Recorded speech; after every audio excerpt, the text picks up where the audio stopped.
ሰላም እንዴት ቆያችሁኝ የቻናሌ ቤተሰቦች እንዴት ሰነበታችሁ እኔ ደህና ነኝ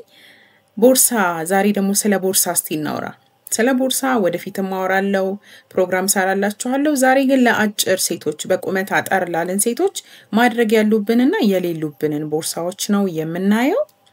ከአለን ቁመት ጋር ተመጣጣኝ ወይም ፕሮፖርሽናል የሆኑ ቦርሳዎችን ስትራክቸራቸው ሲታይ ውበት የሚጨምሩልንን ቦርሳዎች ብቻ መርጠን መጠቀም አለብን ያየነውን ሁሉ መጠቀም የለብንም ለምሳሌ እነዚህን ቦርሳዎች ተመልከቷቸው በጣም ሰፋፊ ናቸው አቃለው ውስጣቸው ብዙ ዕቃ መያዝ ይቻላል ነገር ግን ከአጭር ሴት ጋር ሊሄዱ የማይችሉ ቦርሳዎች ናቸው የፈለገ ዘንጣ እንኳን ቢሆን አንድ አጭር ሴት እነዚህን በጣም ትልልቅና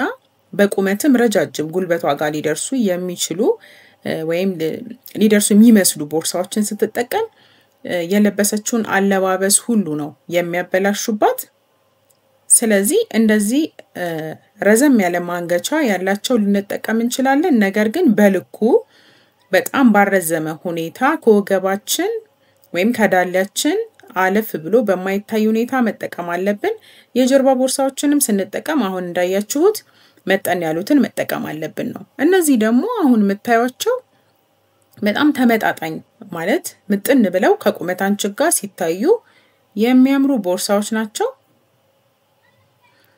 ስለዚህ እነዚህን ቦርሳዎች ብዙ ዕቃ የሚይዙም አሉ በነገራችን ላይ ስለዚህ ትልቅ ቦርሳም ያን ያህል ባይሆን ዕቃ የሚይዝ ከቅርጹ አንፃር አይተን እንደዚህ እንደምታዩት